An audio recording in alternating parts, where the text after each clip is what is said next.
Okay, welcome back to the Are You Strong show.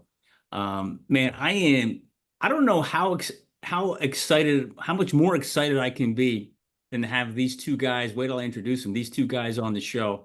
Um, One current Maine quarterback, University of Maine quarterback, and one former University of Maine and Liberty University quarterback. And I'm trying to figure out whether I should say these are my two Black Bear brothers or my two Black Bear children. Because they're both younger than my own kids. But hey, I got Keegan Andrews and Chris Ferguson. Welcome to the show, guys. Yeah, thanks for having us. Yeah, Thank you. yeah, Very excited today. Very excited. my pleasure. And what's cool about this is, Chris, you and we met a number of months ago, right? And we connected through social media, and next thing you know, boom, we're talking to each other on the phone, and you hop on a plane and fly down here, and we got to know each other really well. Yep. Learned about you and your coaching business, and then like, hey, I'm coaching, one of the current quarterbacks up at University of Maine, and then we started, hey, let's get to know him and let's have a show, and here we are, So before I get rolling and kind of asking you guys all kinds of questions, Keegan, take 2 minutes, introduce yourself to the group, and then when Keegan's done, Chris, let the audience know a little bit about you. Great. Totally. Yeah, so Keegan Andrews. I'm from originally from Kennebunk, Maine. Went to high school in Kennebunk, Maine, graduated from there. I got two great parents who I would not be here without. Two great brothers who at the time sometimes pissed me off, but two great brothers. Wouldn't be here without them either. After high school, I graduated Kennebunk in 2022. Then I did a post-grad year at Bridgeton Academy, where it was a great learning experience for me, totally. Loved that at Bridgeton Academy. A few alums. Coach Stevens, my head coach here, went to Bridgeton, a few teammates from Bridgeton. So that's a place that I care about a lot. And A lot of Maine guys went there. yeah, Where's Bridgeton, Geeks? North Bridgeton, Maine. Bridgeton, Maine is where Bridgeton is. Bridgeton, Maine. Right. Small place, very secluded. Is that north of Orono or what? It's west. West?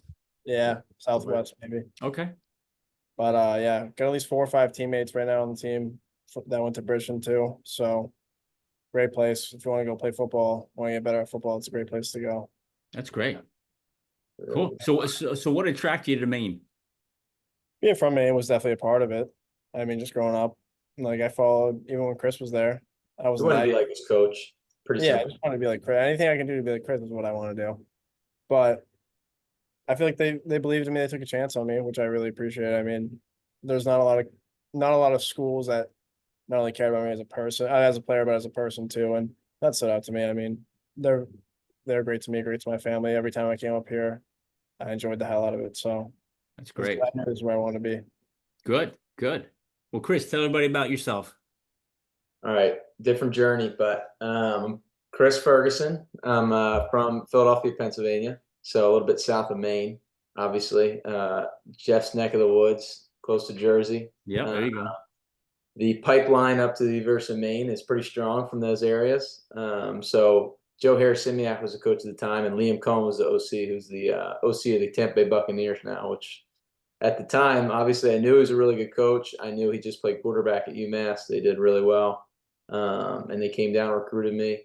I came up to Maine on a visit, and as I walked out, this is a great story. I walked out, got in the car with my dad, and we're like, "What do you think?" And we're like, "We're sold on it, obviously." So I walked back in, I banged on Joe Harris-Simiak's door, and I said, "I'm coming." Shook their hand, they got all juiced. It was a really cool moment for me and my dad to be a part of.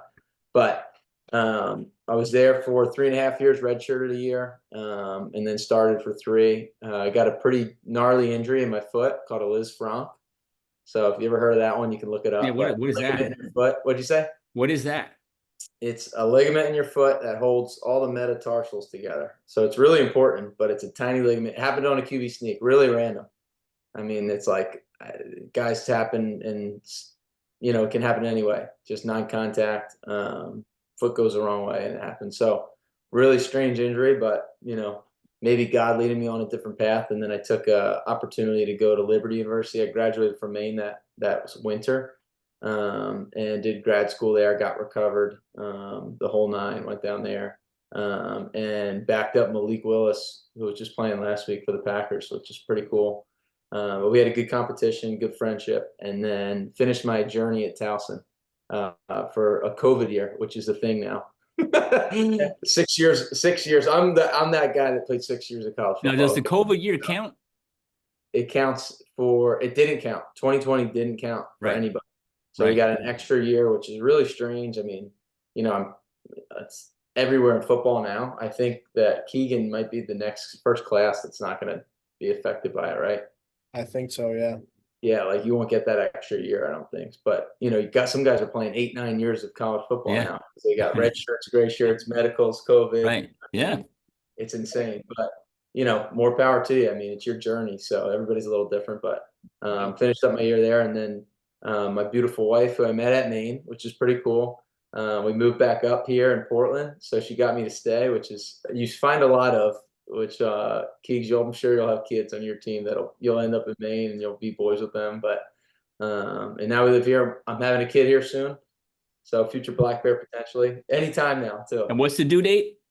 The 19th. So we got about a month. All right, so you're good. So we'll see. Maybe mid-show it could happen. You might lose me here.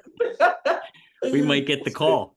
We'll see. But yeah, me and like Jeff said, we met a couple months ago. We've had some really good conversations, and like Keith said earlier, really excited about being on. Thankful, and it's cool to have this three different black bears from very different generations of football and experiences on. So yeah, that's going to be fun.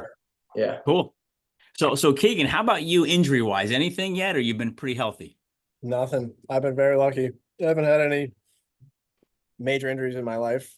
All right. Keep that rolling. Yeah, the only injury I've ever had, I think I've broken my nose like 5 times. That's affecting me right now. You broke what?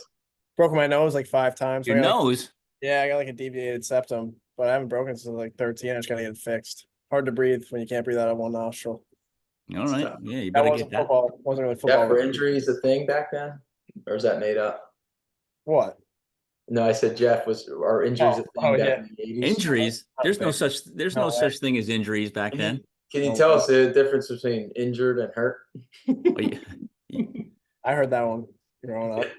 I'll tell you. Have you guys seen the new show out by oh my God, I'm drawing a blank now of all is how crazy called Brett Favre, Concussed? Oh yeah. Did you see it, Chris? I've seen clips. Man, I watched it the other day, and it's scary. They're showing high school kids percentage wise how many have it. They're showing college kids, almost everyone's going to have it. Yeah. And every single pro. Yeah. And they go backwards in time, and they talk about the younger generations of practices, which, Chris, you and I kind of kid each other a little bit about. You guys are on like vacation when you're playing, compared to when I was back there. And they talk about these little kids. They were showing them like 8 years old, just getting ripped. And they go from 8 to junior high to high school to college to the pros, and they just all these collisions they kept showing, and there's these people that like they don't know who they are. I'm up there in age now, and I've been out of the game for a long time, and I've had numerous concussions and that were documented. Correct. And like hey, I bought the gum. The neuro gum, little plug for the neuro gum. And I did part of that. Sponsored. Yeah, no sponsor. But, a part of the reason why I bought it says, hey, it eliminates like brain fog and helps with memory. I'm like, you know what? I could use that, Yeah. You sometimes you get a little foggy. I'm like, well, do I have CTE? I know I have it. It's just a matter of how progressed it's going to get, and it's really, you got to watch that show. It's pretty intense. Yeah, I would watch it. I actually said that my wife Kelsey in bed the other day. I was like, think you ever had a concussion? I was like, I never got diagnosed with one. She's like, definitely. Like you definitely had one. And I was like, I don't remember ever having one, but I was gonna say that, potentially, I don't know. Yeah, no, never diagnosed, but there's been times where I'm like, that doesn't feel right. Well, here's how you end up getting diagnosed, and this is from my own personal experience. Is when you get drilled so hard, you can't think straight, you can barely stand up, and you don't know where you're at for a couple of seconds, maybe. And they can see it in your eyes. Your eyes are like this big. Yeah. And it's like, get them off. Yeah. But for what you guys have been dealing with, it doesn't have to be this major, massive concussion. It could be enough, and they're there, but it's not painful enough for you to stop. And Yeah. you say, and Keegan, like you said, you felt a couple of, right? Oh, yeah. Wasn't right. And you just shake it off. But when you got to shake it off, that means there's something wrong, Right. and what do? You go back. Oh yeah. You know what I mean? And you probably shouldn't be going back. Yeah, it's You know? scary. It Yeah. is. I mean, even thinking about now, like not playing anymore, sometimes I think back, I'm just like, Yeah. the amount of fits and watching the guys on Sundays and Saturdays, I'm just like, at any point, at any time, Yeah. someone could take the wrong hit, like Tua the other day, took another one. And that to wasn't the even a big thigh. hit. Nothing, was nothing crazy. Yeah. And he's Not on always the the ground biggest with hits. It can just be the clenched right. fist. Yeah. Yeah. It's like a boxer, once you get that hit in the jaw and you get the knockdown, when you used to have this like tight, hard jaw, no one's knocking them out. But once you get knocked out that one time, it's like it's loose, Yeah. But let's talk about good stuff, because Totally. we could talk about those injuries all day long. So let me ask you guys this question. I'm gonna go back and forth and we'll have some fun. You guys are both great athletes, right? At least we think we are anyway, right? But you guys are definitely great athletes. And what inspired you to go play college football? Knowing, it's pretty intense. You talk to Mike DeVito, right? You guys all know Mike DeVito. He talks about, when I had him on the show, the biggest change or the toughest transition was high school to college, not college to the pros. Mhm. So how was that? How did that affect you guys? What was your motivating factors? Hey, I'm going to go play college football. Want to go first? You want me to go first? Did you start? Because I feel like you're in it right now and like Yeah, totally. fresh on your mind. Yeah. Well, I mean, always as a kid, if you're a kid that loves football, I grew up watching football every Saturday, Sunday. And I just loved the idea of playing college. Anyway, I can keep playing football, I want to keep playing football. But like going back to Bridgeton, doing that post grad year, just that gap in between. Bridgeton was a lot more like college football. Helped me in my transition for sure. And living more of the college football lifestyle than in high school was Yeah, definitely on something. your own too. Yeah, like living out away from home in the dorms and just pretty much being all football was it showed me that I was like, this doesn't change anything for me. This is what I want to do. Like, I can't imagine not doing it. Like if you took football in my life, like I don't know what I would do. So it just fit like college football was like any way I can keep playing at the highest level. It was all I wanted to do. Right. And when you watch, like I watch college football every Saturday, and you just want to be involved in that kind of environment.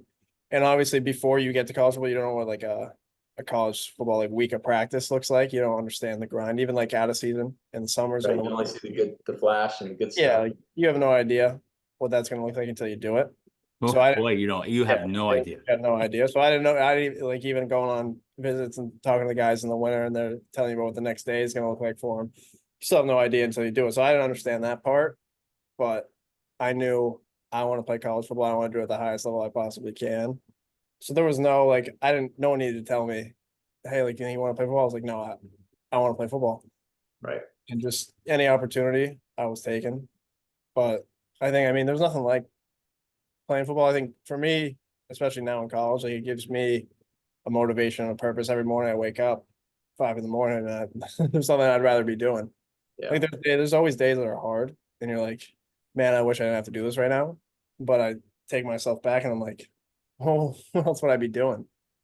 Like I would much rather be waking up at 5 in the morning, going to breakfast and meetings and getting ready for practice every day than waking up at 9, 10, 11 in the morning, like everyone else on campus being like, we're going to class today. Like, what am I going to do? Can't believe it's even a thing. Like Yeah, what so like people do during the days at college. I'm like, what do you do all day? You yeah, play no. video games. Yeah, so like, that's just, It's I could never bananas. I could never do that.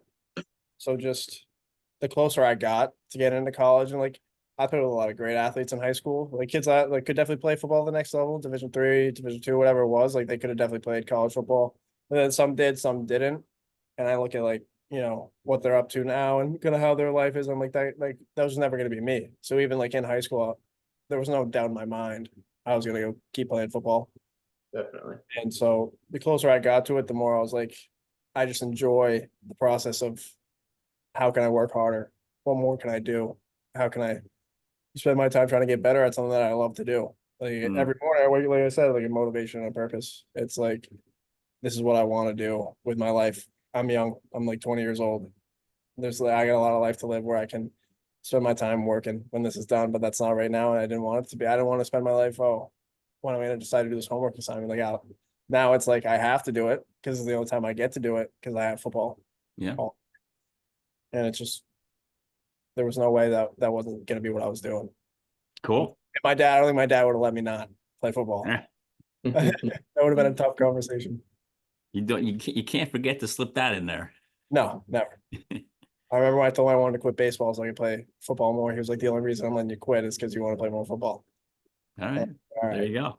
Works for me. Cool. Even exchange. Yeah. I'd say for me, like thinking back to like Sundays, going with my dad to an Eagles game, or going to watch high school. The high school I went to, LaSalle, going to see one of their games as a young guy. It's like all I wanted to do. I mean, it was the best thing ever. I mean, nothing was cooler. Like the high school guys were the coolest. The NFL guys were the coolest. Didn't really go to a lot of college games growing up, mostly NFL in high school. But I mean, I always thought they were just the bee's knees. Like nothing was better. And getting there, obviously, when you get to high school, you're that person, and you're just like you don't see it the same way as a child, but you're in the moments and you're playing, and like those kids are seeing it the same way. And now you're that role model, which I always thought was cool as you go. And you always think you're the coolest in high school. Then you get to college, you think you're cool, and then you get out and you look at the college kids like I did this weekend. I'm just like, they're just a little bunch of kids. They got no clue, right? And it's so funny. Like I don't know where you get this like mind, but for college football, it was like, I mean, that was my burning desire in high school. Like for whatever reason, I don't know if it was my dad just liked football a lot. We loved football, and I was like, but that was just my goal. Like I wanted to play in college, Division I. And that was it. It was simple as that. And in high school, I didn't get an opportunity until my senior year to start. I sat for 2 years behind. Isn't that crazy? That is crazy.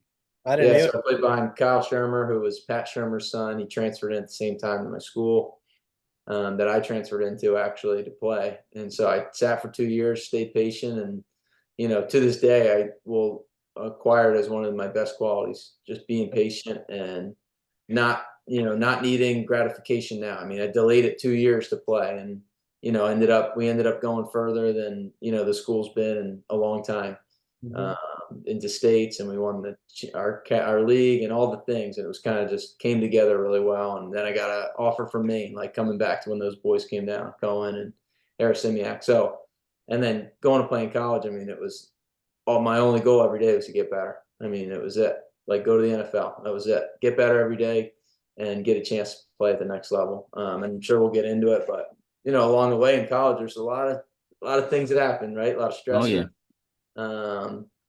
Events, games, different things that come along, and your mindset can change. But I feel like that burning desire you can transfer into something else, which I think is sports. And if you are a young guy now out there, it's like you got, once you find that burning desire and motivation, or you find that discipline more than motivation to just get up and do the same thing every single day and not get tired of it because you have that purpose. I mean, you can't lose. So it's really cool. And you can take that into life. You can take that into so many different avenues: work, life, your relationship with your wife, you know what I mean? Your kids, I'm sure I'll learn soon. Yeah. Oh, yeah. And I think that for as far as college sports, that was it. Like that's what I saw it as. So cool. Yeah. So you both mentioned, oh, you want to say something, Keegan? Yeah, I was saying, just quickly build off what Chris said about like patience. For me, if there's anything I've learned through high school and prep school and college is patience with football. Because like Chris, I didn't get started till senior year. Well, I didn't either because COVID. I was supposed to start junior year, but then COVID happened. Like you get that taken away. I had a whole year of high school football taken away. It was supposed to be my first year to start, so I didn't get my opportunity until my senior year either. And then I went to Bridgeton, and I passed up a lot of opportunities to go there because I thought I could get more out of it. And we had 3 quarterbacks. I put everything on the line going to Bridgeton.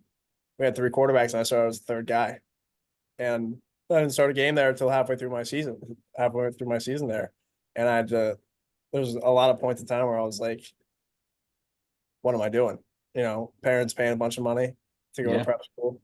And I'm sitting behind 2 guys who I love great kids and the great teammates, but I was like, I'm better than these guys. Why am I not playing?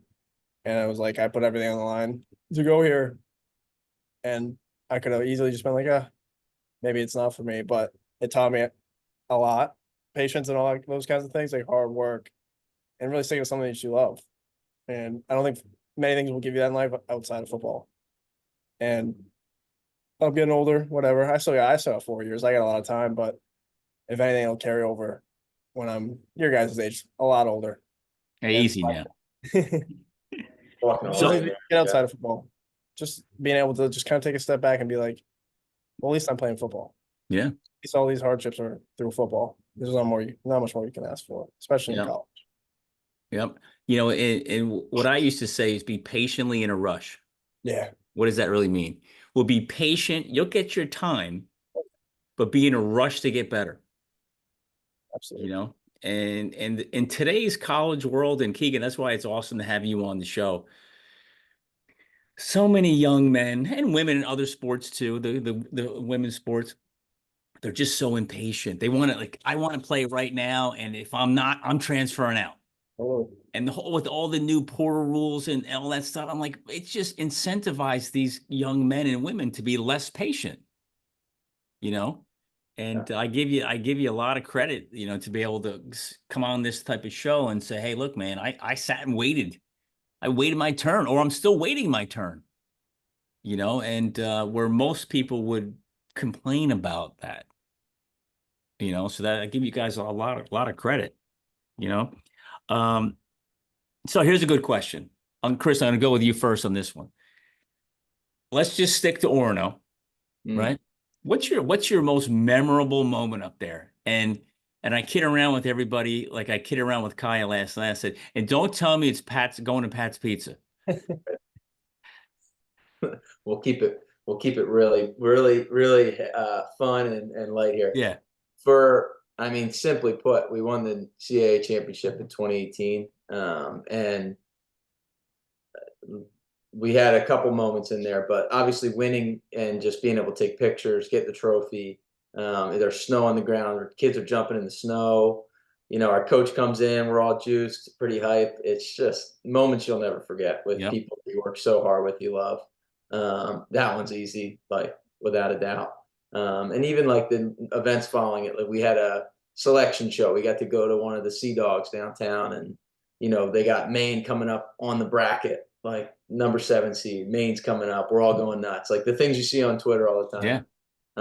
Those are really special moments, and you know, things I'll never forget. I mean, when you're good, it's pretty powerful, and the times you remember. And let's just keep it there, because I like the good stuff. You know? Yeah.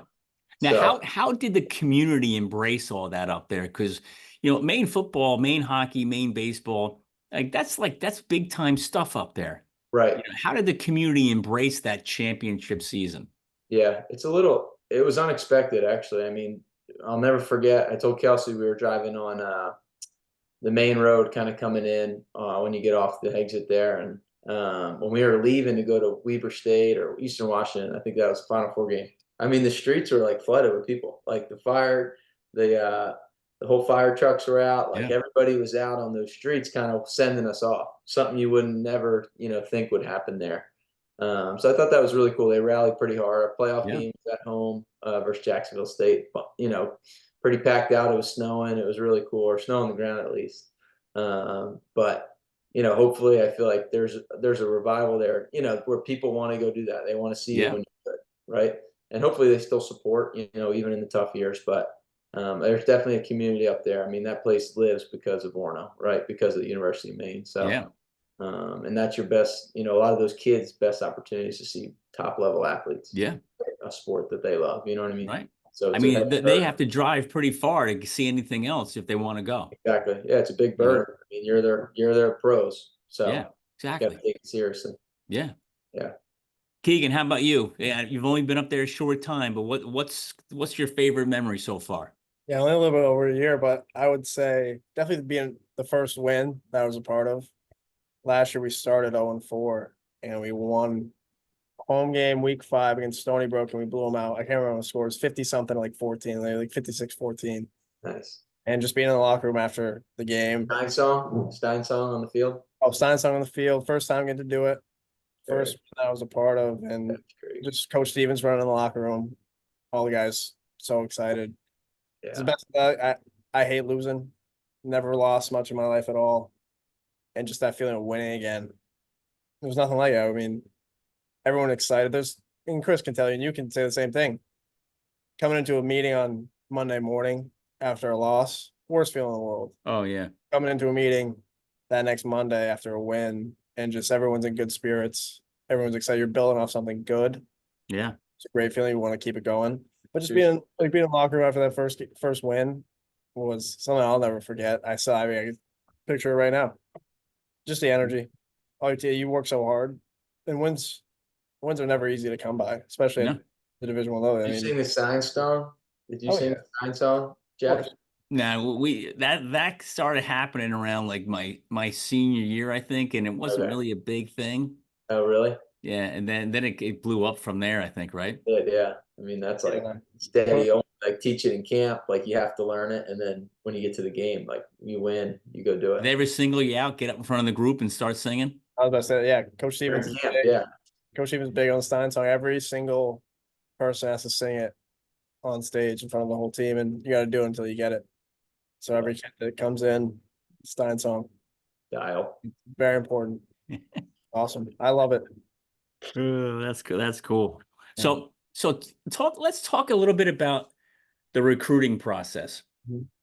You know, because that's a tough thing for a young man coming out of high school, right? You're trying to make the right decisions. You're talking to a bunch of coaches who, let's face it, you know, the coach's job is to what? Is to win. The coach's job is to recruit somebody better than you next year and the year after and the year after. Hopefully they don't, but that's their job. So you can't blame them. Yeah. But talk about that process and what did you learn from it when you were going through it? You want me to start, or you want to go? Start. I think recruiting is, I mean, seeing it from from this eye now as a coach, it's so crazy. Like you got these kids that, you know, really don't, hopefully their parents are kind of guiding them on decisions, but like you said, they have motives behind the decisions they're making, obviously. And it's a business. Like college football is a total business now. So it's crazy. But, you know, for me, it was, obviously coming on the scene late. I was talking to a lot of smaller schools and a lot of guys that, you know, coaches that were really genuine, really appreciated they came out to practices, watched me play basketball, all sorts of different stuff. And, you know, I kind of felt that it was cool to kind of be wanted, almost like, oh, I'm wanted by this school to go there and play for them. I had no clue what it meant. I had no clue what it entailed, but I knew I was wanted to go play there. And, you know, obviously when Maine came in and speaking to him and knowing the coaches, it was a clear decision for me that they gave me a full scholarship. I'm going to go play there. I'm going to learn from these guys and hopefully play football in the CAA. No clue what that means. I knew Maine won the CAA in 2012. It was 2016. I'm like, great. They're not coming off, you know, 4 years, you know, not too far removed from success. But I didn't know there was a University of Maine. So I don't know if you could say the same thing, Jeff, but I had no clue. Well, here the only reason I knew about it Yeah. is because a kid I went to high school with the year before me, he went up there not for football. He went up there for our forestry major stuff. Wow. Yeah. And I'm like, what are you doing up there? Yeah. You know, and then you know, the more I learned about it, and trust me, you know, it was hard to learn because there was no computers to go look stuff up back then. No. Yeah. Totally. So it's like you gotta like what's going on up there? So once I learned a little bit more about it, then I'm like, okay, I get it. Yeah. But yes, but recruiting is I could tell you about my recruiting trip in a minute, but Yeah. keep going. Yeah. I'll finish. I mean, I feel like I knew Villanova, JMU, those schools. I was like, I want to go there, you know. But Yeah. you came on the scene, and I knew, you know, my brother always vacationed up there. The baby blue. I'm like, I'm all in. This is great. Let's go to Maine and make it great. And then going obviously grad schools, you know, similar process, kind of restarting, trying to get schools. Liberty, same thing. Had some great coaches that, you know, wanted me to come there and compete and give me a good opportunity to get healthy. Those kind of things that were really important to me at the time with my foot injury. So, and play at the next level, you know, Division I, FCS versus FBS. I want to try to play up a little bit.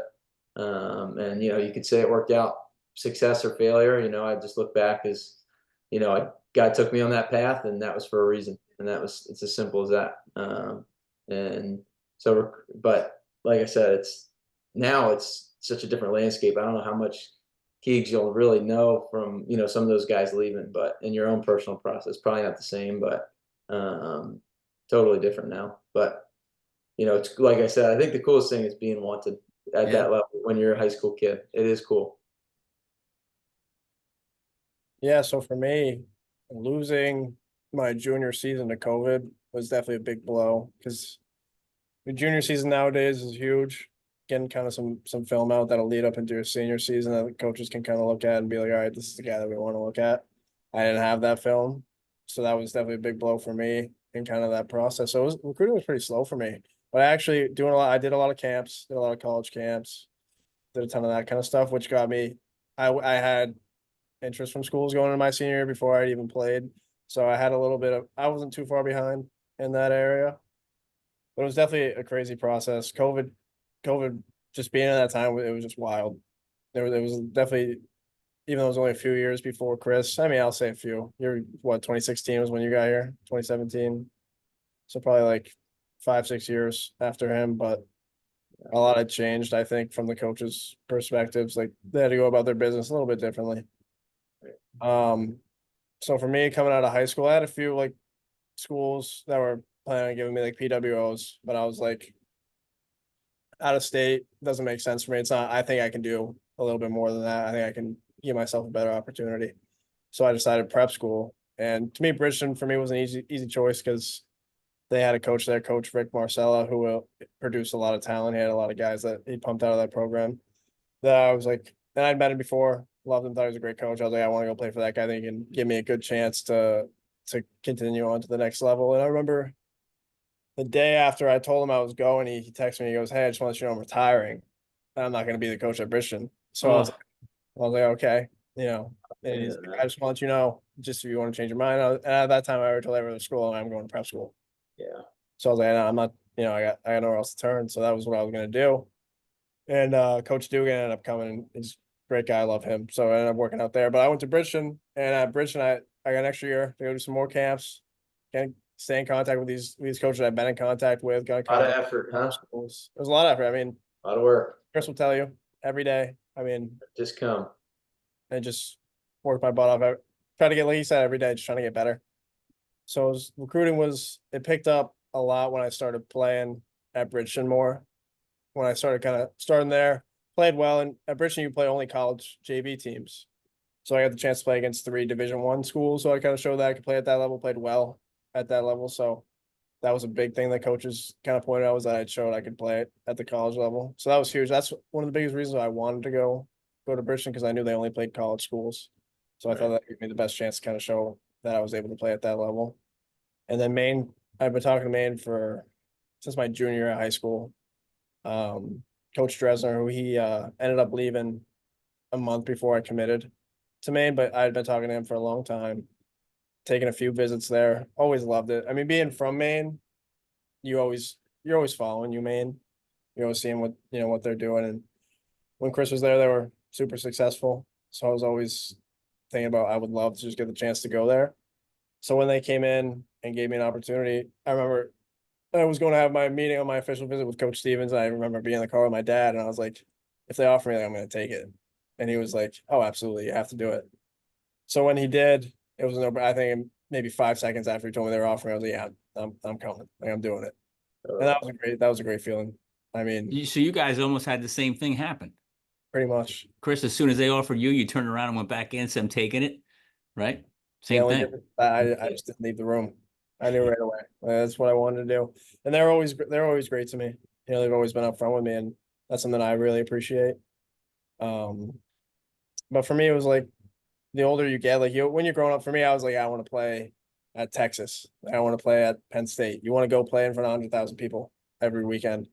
So for me as a kid, like I just wanted to play college football. And then the older I got, I was like, if I go play in Maine, that's what I want to do. Because for me, it was like, I always believed I could play Division I. So all I want to do is play Division I. I'm like, I could play at the highest level.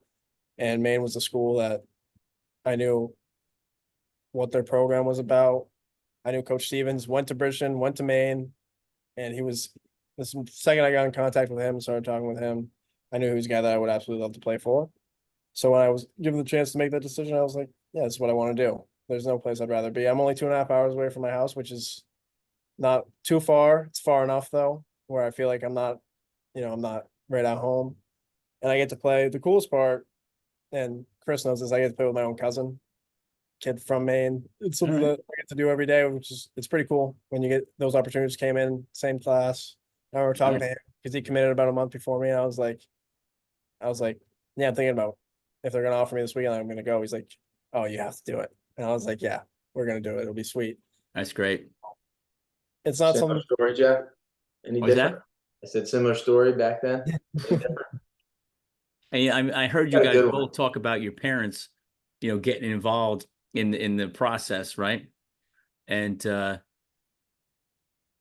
40 years ago, my father was like, "You want to go check it out? Go check it out." So I was on a plane by myself, Oh, that's great. flying up to Orono, Maine. Crazy. Keep in mind, I'm only 17 years old. I didn't turn 18 until January, my senior year. So I'm a 17-year-old kid, Yeah. Flying up there and spending the weekend and being walked around, going to the fraternity parties and all this kind of stuff. I'm like, whoa, this is crazy stuff here. But I was by myself, Yeah. and then I got home, my father was like, what do you want to do? You want to go there? I'm like, I don't know. It's just too soon, and but there was like it was just it was a different type of learning experience, Right. is what I can tell you, and then when I said yes, I'm going to go, it was all done through the mail. Like there was nobody flying down, there was nobody flying up. Right. They sent you the letter of intent in the mail. You had to sign it and get it back within a certain amount of time, or else they would renege on it and give it to somebody else. I mean, think about that. Like, yeah, Yeah. okay, you got 2 weeks to decide. Yeah. All right, oh, okay. And then I'm like, all right. But like you guys said, though, you felt wanted, right? Yeah. So John Skladany, who was the guy who recruited me, man, he made me feel like $1,000,000. Mm. And he's like, you come up here, you're gonna play. You come up here, you'll be on the field, right? You come up here, you come up, like, and I'm like, that's what that's everybody wants to hear, right? Right. You come up here, you're gonna play. Yeah. But what was, and I'm gonna ask you guys this in a second, but what was eye-opening, because Chris, you asked the question, so I'm gonna tell you, Please. is you show up as a freshman, and I'm like, okay, I'm ready to play.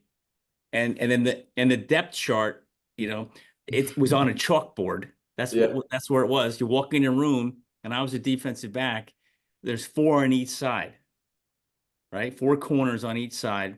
Well, I'm number 4 on the right. And I'm like, wait a minute. He said I'm going to play. Like, well, how am I 4th?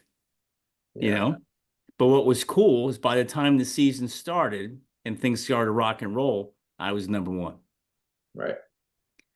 But it's the shocker of walking up there and saying, wait a minute, I thought I'm like the guy. So he must have told everybody who gets told that, Yeah. But you drive, and Chris, you drive 12 hours to get up there, whatever the time, right? And, and your parents say, here you go, see you later, drop you off. And there's no, and the difference, no cell phones, no computers. Yeah, a little different. Nothing. It's like they drop you off. It's like, I'll talk to you in a month on a payphone. Yeah, that's wild. So, but so from where you guys are sitting, what kind of advice can you give to the high school senior right now who's trying to make a decision on the school, on the coach, on the geographics, on the level of football? What kind of advice can you give these guys that are trying to make up their mind now? Yeah, I feel like I'm kind of doing it with some kids, a little bit with Keegs and some other guys that train. I think there's a couple things, but number one, it's like playing football at the college level, like no matter what, is going to be really special and fun, and it's going to be important, and you're going to get an education, and you're going to get to hopefully get coached well, and you're going to win games, and it's going to be a great experience. So like, if it is at the highest level, that's great. And if you get an opportunity to play, like, I mean, what's the numbers are so low on the amount of kids that high school athletes that get to go play college sports. Yeah. So it's a rare, it's a rare thing to start with. So if you get an opportunity, like, don't pass it. And if that D3 coach that always reaches out to you, guess what? Somebody's going to get fired. That guy's going to get hired at University of Maine. And now he's going to say, hey, I got a diamond in the rough down in Pennsylvania that you got to look at. You know what I mean? So the people you come in contact with, like, you got to treat them all the same and give them all the time of day, the respect. And you never know what that person, where they'll be in 4 years, 5 years. And, you might need them down the road, or they might need you, and they're going to remember you as a great young man or woman, respectful, and, you gave them a chance. So I think that's important. And then as far as recruiting goes, like, you got to just, like Keegan said, you got to work every day. You got to reach out to people. You got to connect with coaches. You got to get in touch with them, because you got to promote yourself. It's marketing on Twitter, on Instagram, on Huddle, on, all these different avenues that you can promote yourself. You got to do it. And it's hard, and you got to do emails, and pretty much, sales at that point for yourself. But if you don't do it, what the result's going to be. But if you do it, you got a chance, like, of potentially a coach seeing something and liking it. So, those two things. And lastly, I think you got to find a fit. Like, as a quarterback, this one's important. I was always wanting to get recruited by Villanova. I'm like, Villanova's got to recruit me. I'm right here. I'm 15 minutes away. School's great. I'd fit great there. Little did I know, Villanova does not run a pro style offense, and they never have. So why would they recruit me? You know what I mean? Yeah. So I'm sitting here wondering, why don't you recruit me? But they're not going to fit my game. So especially in that case, like, if you're, a pro style guy or a dual threat guy at quarterback, like, you got to go to a school that fits your offense. Go to the offensive coordinator and understand what he runs. Like, and those are the schools you reach out to. Like, that's what I did in grad school. I reached out to schools that are going to fit me. I'm not going to go reach out to Georgia Tech or, I don't know, maybe Army, something like that, Yeah. where they're running double wing. Like, they have no interest. I'm useless to them. Yep. But schools that are going to sling it around and, pro style offenses, that's where, I'd fit better. So, three things there, but I think they're all important in the process, especially as high school and grad school. And Chris, what you said there, find the fit. Totally. That's so important, because some of the young guys, and Keegan, maybe you can, shed more light on this, is you get so caught up in the hype. You get so caught up in it's a cool school, but it's not the right offense or the right defense or the right philosophy, but it's a cool school. I'm going to go. And then you go there and you're like, oh, maybe I really shouldn't be here, because even though it's still the same game, like you said, Chris, it's not the right fit. Yeah. That's big. Not. Yeah, it is. I mean, it's hard to understand as a young guy, though. Yeah. And I think people like, myself, Keegs, or, guys that kind of understand the game, like, those are the guys you got to know. And, like, hopefully they can help you, because at that point, you don't really understand it in college. I mean, I didn't know where Maine was. I didn't know what the CAA was. I didn't know any of these things. So you're kind of just listening to coaches, and whatever they say, you're like, yeah, great. Okay. Yeah. Sure. I Sounds trust good. you. Yeah, right. Like, you're gonna play. You know what I mean? It's the same idea. So you gotta have some people around you, hopefully some support, and if you don't, ask those questions. So definitely. Keegan, what do you got? Yeah, I mean, Chris hit most of the points. I think if you're a guy who maybe is a little bit under recruited, it's important to be persistent. I think you have to believe in yourself. Yeah. Because there's times where it's like, you feel like it's not going your way, you're going to reach out to a bunch of coaches and maybe none of them will text you back. Definitely. That's all right. I mean, that's going to happen. So I think it's really important to not get too down on yourself in the moment. Because if you don't believe in yourself, then you're screwed. Because if you don't have self-belief, then no one's going to believe in you, and you have to believe that what you're doing is going to work out. So I think just having a good mindset about it, because it is tough, it can be very tough at times. And I think being persistent and reaching out to coaches, and sometimes, like, I mean, now that I'm in college and I see a day in the life of a coach, these guys are super busy. Just because they get right back to you doesn't mean that they're not going to. They might have just not seen it. So I think it's important that, but if you keep, you have to be persistent in texting them and reaching out to them, so that at some point they will reach back out to you. They're super busy. So good advice. they don't have all day to reach back out to recruits. They really only take a little bit of amount of time, especially during the season, to go over that kind of stuff. Yeah. If it's in season, I wouldn't think too much about it, but I would definitely be persistent about it. I think it's important to just just work your butt off every day. Especially like for me being from Maine, I know like there's not a lot of kids that get recruited to play Division I sports in any sport from Maine. So I think it's important to keep things in perspective. I think Chris had a great point of relationships and treating every coach the same. If it's a D3 coach that texts you every day, you never know where that guy might be a month from now. Even if that's not a school you want to go to, it's important because I mean, their jobs are tough, especially some smaller schools. It's hard to get guys to want to go places. But if you give them the time of the day, you treat them with respect and just hear what they have to say, you don't know that. Like Chris said, that guy might be at U-Maine next month. Like for Chris, in your OC when you came in, it's now the OC for the Buccaneers. You don't know where these guys are going to end up. So I think it's important to just, if a coach reaches out to you, text them back or reach back out to them. At least give them the time of day. And if your response is that, hey, coach, I'm not interested, well, that's all right. I mean, at least be upfront with everyone. Don't waste anyone's time. It's like your girlfriends, you know, Keith, you got to be upfront. Yeah, Don't go circles, right? Yeah, You got to be honest with them. Hey, it's not working, or it is working. You know what I mean? You know, Right, That's it. Yeah, you know, what goes around comes works around. out better for you. Yeah. So what goes around comes around. I mean, if you're gonna kind of mess around with them, it might not end up working out for you. I mean, it's gonna come back to bite you. So I think just treat every coach that reach out to you with respect and take what they have seriously, take what they have to say very seriously, and take a good hard look at, like Chris said, their offense. If you're an offensive player, their defense, like you got to go to a place where you're going to thrive. You want to go to a place where you can actually contribute and feel like it fits you. Because if not, like you kind of feel useless. It's like, what are you doing? Yeah. Me, like coming to Maine, they run a spread offense. I'm a dual threat guy. Like we have a lot of plays where RPOs, but you know, do a lot of quarterback runs. We throw the ball around a lot. It's a place that fit me perfectly. It's exactly the offense I wanted to be in. So I think it's important to look at the fit of the offense or the defense, whatever you're playing, and just be dialed into the situation you're going into. Because like Chris said, it's going to be a very special experience, but there's going to be times where it's very, very hard. Like there's no breaks. Like this is what you do, especially at the Division I level. It's 24/7. Like it doesn't stop. So you have to love it. Like I would say, if you're thinking about playing college football, make sure that you love football. Because if you don't love football, it's not for you. So really take a hard look in the mirror and be like, that's the coach line there, Keeks. Yeah, that is a coach line. Yeah. That's cool. Yeah. If you don't love it, you can't do it. You won't hang. But if you do love it, it's the best thing you'll ever do. I mean, it's but you guys both said something about the coaches, which is so key.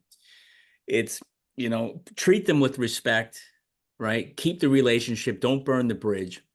Never burn bridges. And one thing I think most high school seniors don't understand, especially now with social media. Hey, I text the coach. He didn't respond back within 10 minutes. Well, how many guys are they recruiting? How many are they talking to? It's not just you. There's probably 50 other kids or maybe more that the head coach is involved. All the assistants are out there doing their job recruiting and they're funneling it all up. And then these guys, like, how do they decide who they're going to talk to first, second, third, or fifth? But in the meantime, you're sitting at home thinking, these guys don't like me. These guys, what's going on? What's the problem? So it's stay patient in that, right? And now that I see it every day, I mean, we have meetings. Our team meeting starts at 6:40 in the morning, right? So we go from 6:40 to practice ends at 11. Right when practice ends, coaches go to get lunch. They take their little bit of a break, and then they're going over film. They have a staff meeting. We have our own position meetings. Like they have the assistant guys, like the quality control guys. All those guys are breaking down film and watching recruits, but it's not them. They can't take that time out of their day, especially in season. Like we got games we're trying to win, so they're dedicating all their time to what we're doing. So they don't have all day to just be texting recruits. There's a lot, more important things going on in season. Yeah. So Keegan, I'm going to put you on the spot. Yeah. You ready? Always. We got this other young man on the call here. Yeah. How instrumental was he in your growth, your success, your decision? Oh, I mean, I can tell you right now. Don't let him hype it up. It's not that big. No. I can tell you right. I'm nowhere close to being here if I don't meet him. I remember, I think it was my sophomore or junior year when Chris started. He was at Liberty, started working out in Portland. I think it was over the winter before you kind of headed out there. Red Zone, Coach Green. Yeah, Red Zone. Yep. So that was the first time I remember I was watching him warm up, and I was like, I knew who he was because I'm a kid from Maine. And I knew he was the guy that played quarterback at Maine, but I saw him wearing a Liberty shirt. So I was like, oh, he's going to Liberty. I remember watching him warm up, like, this guy's nuts. Doing all my crazy stuff, Jeff. I don't even know. I'm just doing all this crazy stuff that I do now every day.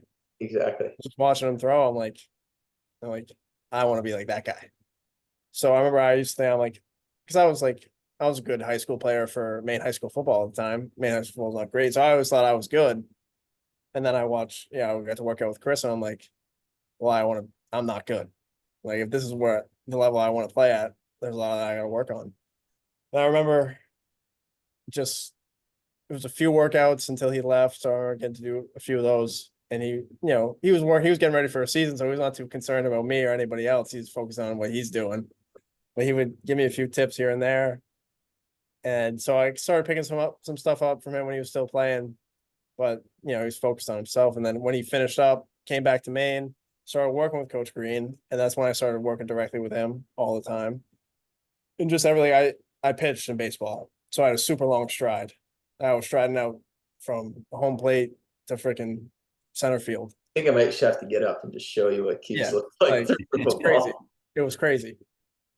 So we worked on, and we're still working on it. Like when I come home and work out, like it's still something that we do every day. It's just working on my stride length, because it's everything. I learned that throwing a football isn't all about your arm. That's got a lot to do with your lower half, and all that's from Chris. Everything I've learned about playing quarterback is from Chris and Coach Green, but I've worked directly with Chris for a couple of years now. And what I love the most about what he's done for me is that he doesn't have to do anything for me. Whatever, it's 7 a.m. in the morning, and we're in the dome in Portland, or we're on the field in Portland, wherever it is, and he's just helping me. So he's done everything quarterback wise, and like I've learned so much from him as a person, but quarterback wise, I'm nowhere near where I am today without him. I mean, he's taught me everything. And Thanks, brother. no, yeah, I mean it's true. So what to me is crazy that he's still not playing football.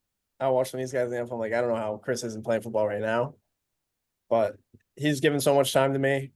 Everything I've learned, I didn't know I could learn so much, and realize I still have so much to learn, because it really never stops. There's so many more things that we can teach each other. But Tom Brady was still trying to get better. Exactly. It's the best to do it. You know what I mean? Yeah, like I've learned a ton from Chris, and I've learned pretty much nothing. So it's like, that's what's the most fun part to me, is that I always know there's more things that I can learn to get better. And he'll always have something for me to do that we can work on. And I think every time I go back, because now it's fewer times that I get with being up here in the summers and camp and in season, but we get a lot of time into the off seasons where my dad's like, oh, how was it with Chris? Like, are you still learning stuff? I'm like, every day. It's something new every day. You still feel like you're a lot of it? I'm like, every day. And it's something I can look forward to. I know when I go to work out with Chris that I'm going to get something out of it. Like, it's worth my time, and that's only going to make me better.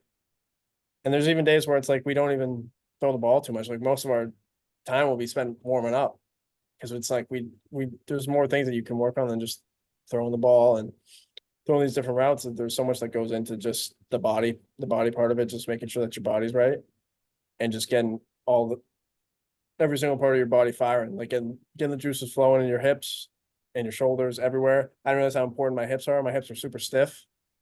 I didn't realize how important it is. Jeff, speaking the language. Yeah, it's just like, how your hips, Jeff? My hips are awfully tight, man. Yeah. And I go back and watch, like when I was in high school, I'm like, if I just met Chris a couple of years earlier, big difference. things I would have been able to do. And it's like, now that I'm at this level and I'm doing what he was doing every day, and then I get to go back to him and be like, okay, well, this is when you were here. This is what I'm doing now. What can we look at? And it's not only from like a playing perspective, like a physical, like throwing the ball and all those things. I can ask him anything, like defensively, schematically, like, oh, if they're lined up in this coverage, what are they going to do? What are the keys to what the defense is going to look like? How do I know if they're going to flow, or what the linebackers and safeties are going to do? And that stuff, it's like, it's just never ending. So he's giving me everything. I mean, the best part, when I knew I was going to work with him, I'm like, well, he's been there and done that. So I know what he's telling me it's the truth. He can pull from real in-game experience, real life experience, and I've been able to apply it to what I'm doing. So for him to work with me as much as he has, he's dedicated a lot of time to me. I mean, like I said, he doesn't have to do it, but he consistently does it every day. He'll always text me during camp. Like, I can tell he misses it, but it's always good times. It's nice to be able to ask him what it was like for him, and we'll compare it to what it's like for me, and just see what is there anything I can pick up from back then and apply it to now. Definitely. So great. Chris, man, we just got like a 6-minute testimonial marketing video. My Or bad. we- I like to ramble too. No, it's great. We can cut this up. We could put it all together. You could use it to market to attract more guys. Yeah, new ad. But Keegan, that's awesome, man. And I'm not shocked or surprised by what you just said about Chris. Again, from what little amount of time I've got to know him, he's a first class guy, Oh, family guy, religious guy, sports guy. But you can tell, and we're blowing him up a little bit here. Yeah, You can tell that he cares. oh yeah. Well, I mean, he was up at the game this weekend, and I haven't seen him in I don't know how much time, a month or so. And he's with Kelsey, his wife, who looks like she's about to explode. Don't tell her I said that. Don't tell her I said that. It looks like the kid's coming tomorrow. Cut that, Jeff. She Cut looks that. beautiful and She looks great. She looks great, but he's got a kid. Yeah, on we're the gonna have to edit that out. All right. Explode in a good way. But he's got a kid coming, and he's coming up to watch our game, and we go right over, walking out of the stadium. We're just talking football immediately. Just games going. And it's just, I don't know, if I don't see him for a month, it's like I saw him yesterday. Yeah. And just pick up. Kelsey looks great. That's not what I was saying. She looks great. Well, Chris, let me flip it around. Let Sure. me flip it around. Yeah. He obviously, you got one hell of a track record. What's it like coaching a young man like Keegan? It's from the beginning. It's the thing I look for, and especially with quarterbacks, is like you got to be obsessed with like what you're doing, and you got to be like, you got to love the process. So like Keegs at first, like he showed up, like, but he wasn't all there. Like he showed up to the workouts, he did the workouts, but I'd get frustrated, and I'd talk to Coach Grant, like, I'm getting frustrated, Keegan. Like I feel like he's there, he's working out, and he's doing it, but like, does he want this? Is he obsessed with it? And at some point along the way, the process, like almost like it's like something gets into you, and like you find this new spirit of like, yeah, this is what I want. Like I want this. Like I want to play in college. I want to play quarterback. Like I want to be obsessed with this process, that whatever you're teaching me, like this voodoo stuff, like I love it. Like I want to do it. And that's what happened to me. Like it was literally the process for me. And I saw Keys go through it, and then just absolutely buy in. Like every day, like showing up, doing the warm up before we even talk about it, like asking for more, understanding, asking great questions, like understanding the process and why we're doing it, and then taking it for himself and buying in. It's not about the time that you spend with me. It's about the time you spend doing it yourself, essentially, is what I always say to kids. Is like, you can come to me every week, and you can come, twice a week, whatever you want. But the time I spend with you, I'm going to teach you, but you have to go apply it. And so you can tell when that happened for Keegs, because he started making those steps, and then we started making progress, and the snowball started. So like coaching a kid like that, that's what I love. Like, but a kid that shows up, does his thing, he's there because his dad takes him, he's there because he has to be, and he's not paying, his eyes are in the sky, and those kind of kids, like, hey, I'm going to give you my best, and hopefully you grasp it and you buy in. But I have most enjoyment when I find kids like that really love it and the process, and they just want everything I got. And that's what I'm going to give. You know what I mean? I'm going to give you everything I have that I learned and got taught, and hopefully you become ever better than I ever was. And that's my goal. So to your point, like, it's great. It's awesome. And I love those kind of kids. Somebody like Keith. And Chris, to that point, what's so cool is, I'm going to guess anyway, is to watch a young athlete develop all day. Yeah. And you see the switch kind of goes off. Yeah. Like like you said, he wasn't really, loving it. And then somewhere along the line, that's just called maturity. Totally. The switch goes off when you go to maturity, and Chris or Keegan, what you said before too, and just so you guys know, I'm writing all kinds of stuff down here. This is great stuff. Nice. What you said before about, well, Chris did it. He was the guy. Like, so if you want something, if you want to do something, you want to be in a certain position, you got to find the guy that's done it. and go hang out with him and go listen to him, go follow his direction. Right. And then because you can't talk to somebody else who's never done it. Like, Right. how do you do that? You know? And then Chris, to you, to find a young man who they have the same aspirations, Right. and then you just come together. It's like a match made in heaven. It's like, this is crazy. Totally. But we're missing one thing though. Mm. We're missing one thing. And now we've mentioned her name a couple of times, and Keegan kind of said something we got to edit. But Chris, if it wasn't for your wife convincing you to stay up in Maine, this would never have happened.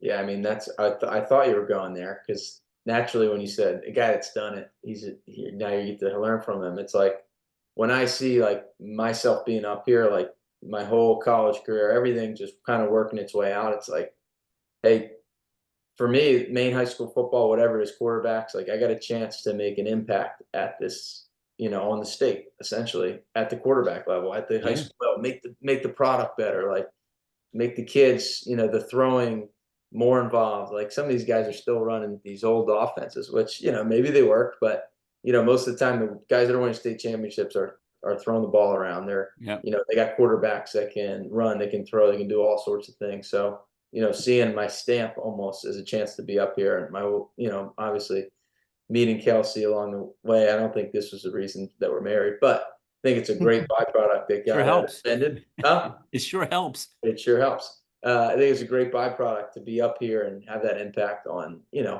whether it's particular kids or the whole, kind of high school football scene and then hopefully, further as I go, if I kind of keep going with it. But I wouldn't want to be anywhere else now. I think it's, such a great opportunity. So yeah, definitely wife, number one, can't beat it. Huge shout out to Kelsey. Because without her, I'm not here. Yeah, we got to make sure that we put her name and everything. That's right. Just plug her all over. All right, so let's keep moving because we can talk about this stuff all night, right? That's part of our problem is you get three football guys together, especially from the same school. It's hours worth of chats. But how about this one? Let's go a little philosophical deep. What values or lessons have you guys learned? Chris, you're done playing, unfortunately, or fortunately, however you want to look at it. Keegan, you're still in the heat and the mix of it. So what have you learned so far from playing college football that helps you in life? Yeah, I think it teaches you that everything happens for a reason. And that if it's meant to be, like it'll be. So I think for me, I think I take a step back and I always try to look for the good in every situation, even outside of football, just in life in general. But I think football will just teach you that everything's going to happen for a reason. So you can't focus too much on if it's a bad thing. It might not be a bad thing.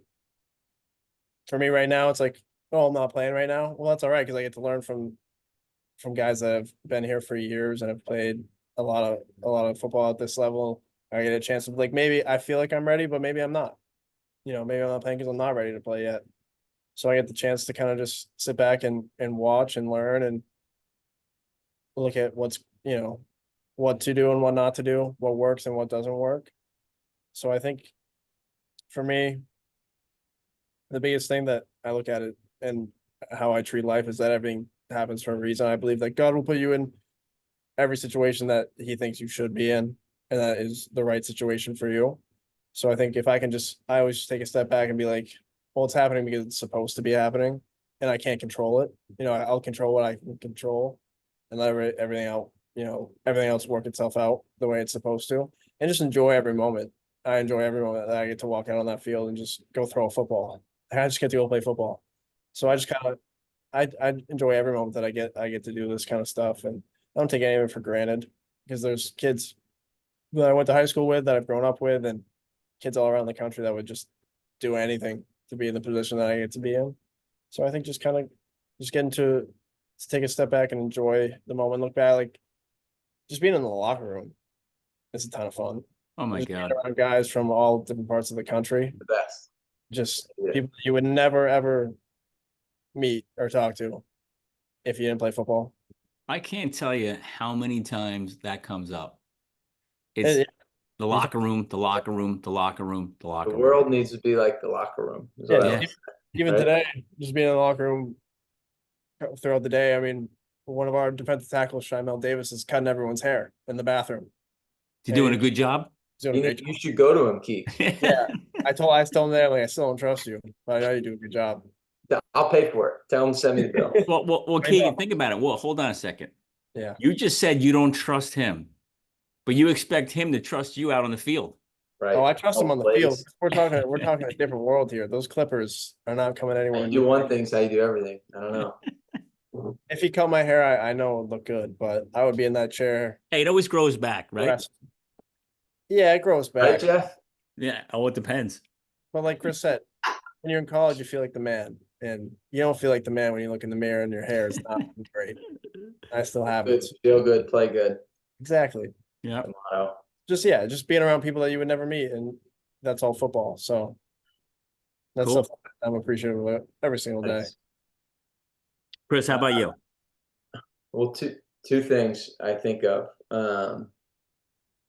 The first thing I think with going through college, you're on your own. You're in a new experience, which I think is, so cool in itself that you're getting to experience life by yourself without your parents, without your siblings. Like, you're on your own. And I think you gotta, I mean, for me, it was faith. Like, you gotta rely on something, and you gotta have a backbone. You gotta have a support. And my sophomore year was big time. My redshirt freshman year, really, in football terms, was when I just, kind of gave it up to God to be like, hey, I'm trying my hardest, and I just want to rely on myself, and I just need help, essentially. And I just need to kind of almost clear my mind. And I think that was the biggest thing for me, was to just be able, to pray and be able to just lean on God and be like, hey, like Keek said, I'm not in control of everything, but I can control my effort, my attitude, the things I do day in and day out. And I'll let the rest, you take care of the rest, whatever it is that you have planned, just let it happen. So, you said philosophical, so let's go. But I think, That's Jesus good. was a big part of that. And I think the other part in a football sense was a neutral mindset was something I learned along the way. It was Trevor Moad was the guy's name. He died recently from cancer, but he was Russell Wilson's mind guy, essentially. And I worked with actually him and his partner through college a little bit. And this idea of staying neutral, right? We know negative thoughts never work.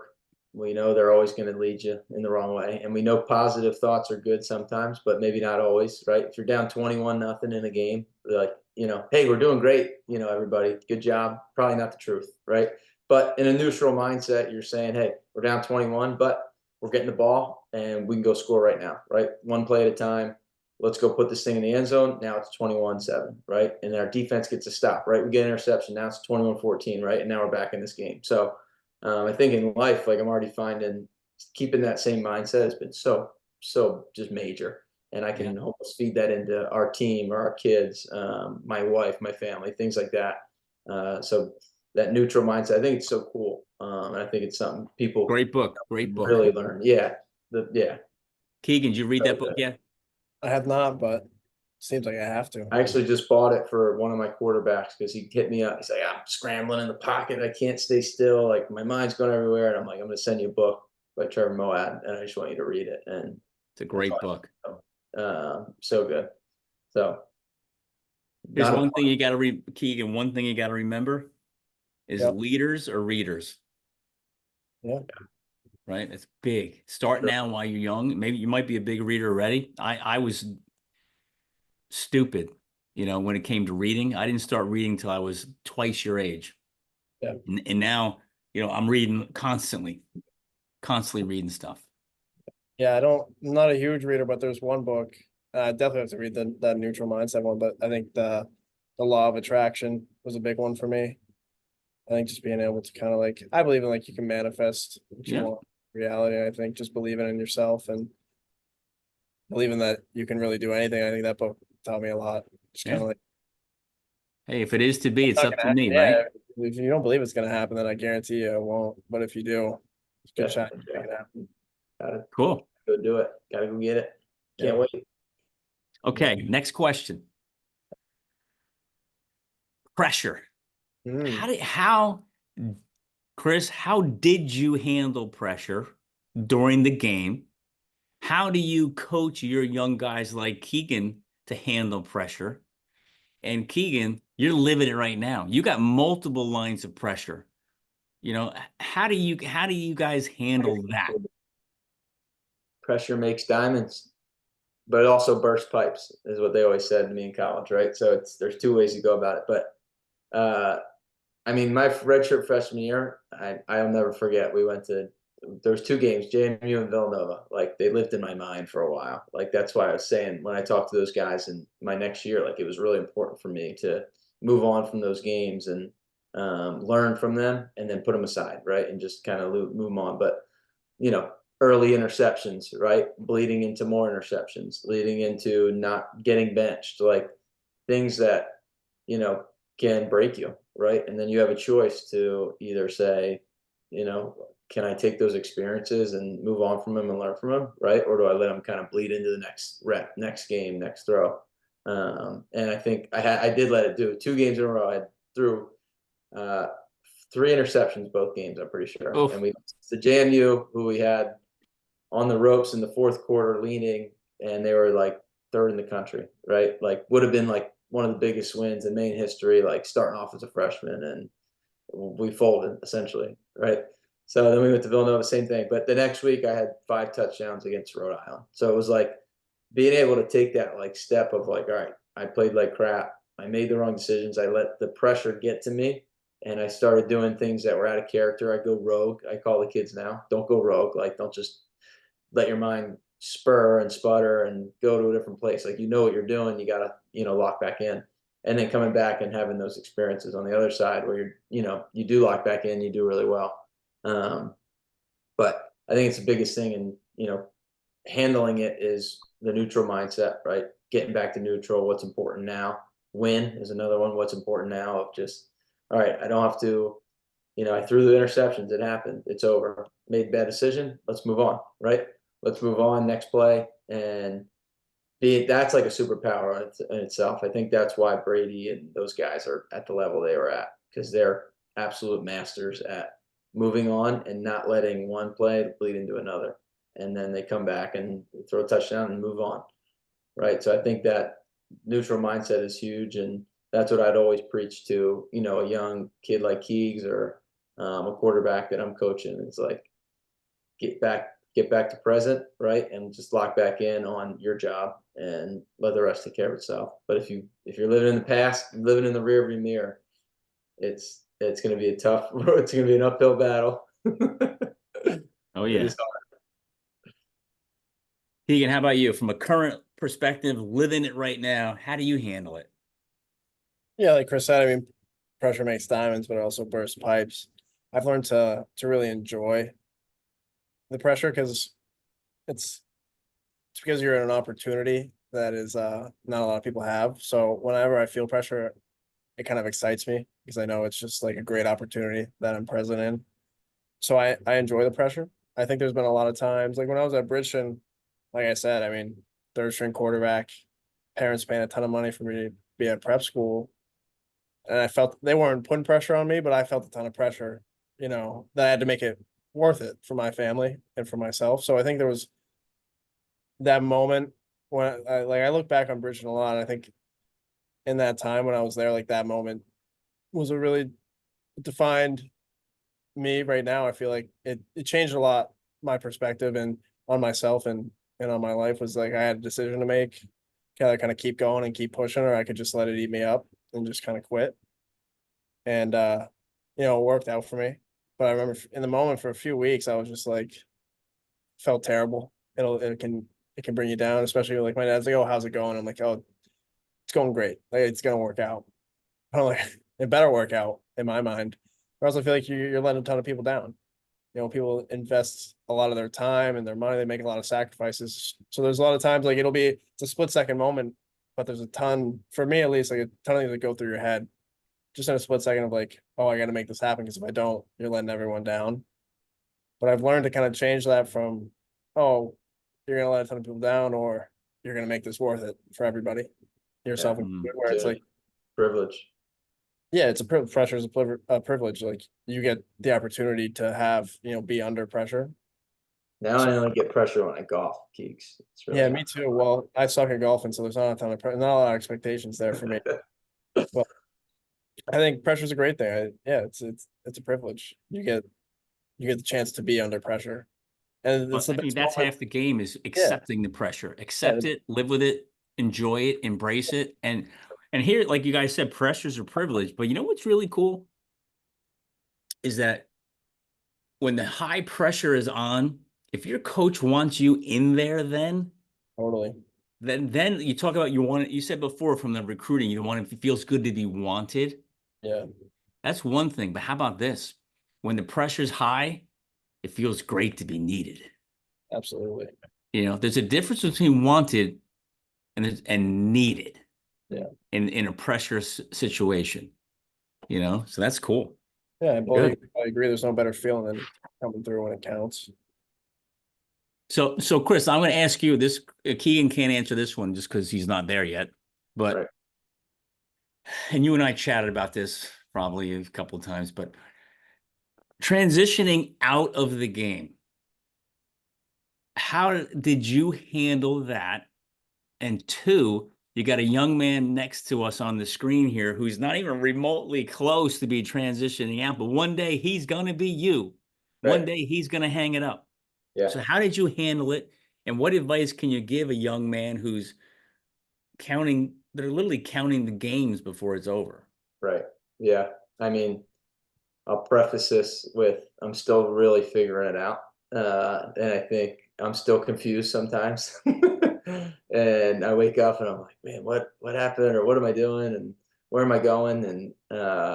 And from, very specific standpoints and, career or whatever it is. But, you know, getting out is definitely one of the hardest things. I'm sure a lot of athletes have said that on the show. You can go the identity route of just it's all you cared about. I mean, for foot, like I told you, can tell on football, it's all I cared about. Like, it was my family, Kelsey at the time, football, God, like these were my things, and that was it. Like that's all I had to worry about because that's all you do in college, right? You Yeah. do a little school, you take care of your business, hopefully you learn, and then the rest of the time spent in the meeting room, on the field, lifting in the locker room, and that's what you love to do. So majority of your time goes from that, and then it's all gone.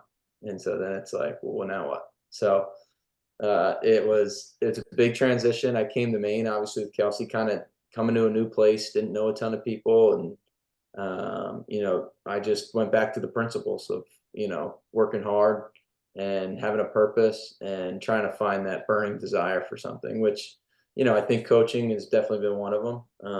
I think from a career aspect, we're working on it, and I get to run a business with my wife, which is just totally one of the coolest things of all time. But didn't even expect.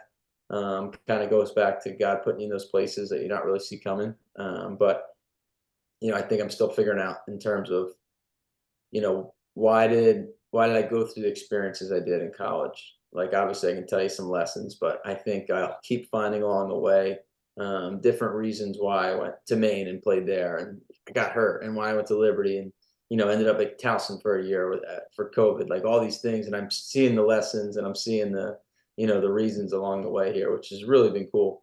And just the other day at Towson, I got to spend a lot of time, with my now wife, who we were engaged at the time.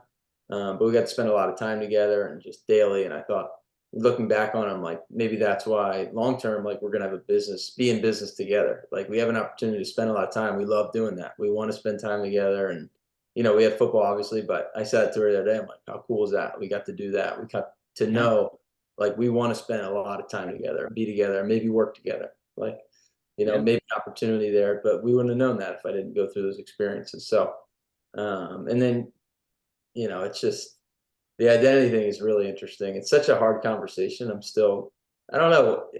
I'm sure I would like to hear your thoughts on it. But it's like, yeah, my identity was definitely a football player, but it was also like a freaking balls to the wall, hard worker, like all out effort, like do everything I can to get better. So I think I can take that and put it into something else without really the fall. But obviously playing football, being a part of a team, like those things you do lose and you don't really get them back in the same way. So Right. I kind of get it, like the identity thing in that way. You know what I Yeah. mean? But maybe you could speak to it too a little. It's, I tell you, I got in my last football season was 1986. Right. And so Keegan's like, oh my God, how old is this guy? He's like, who'd You you bring know? here? And,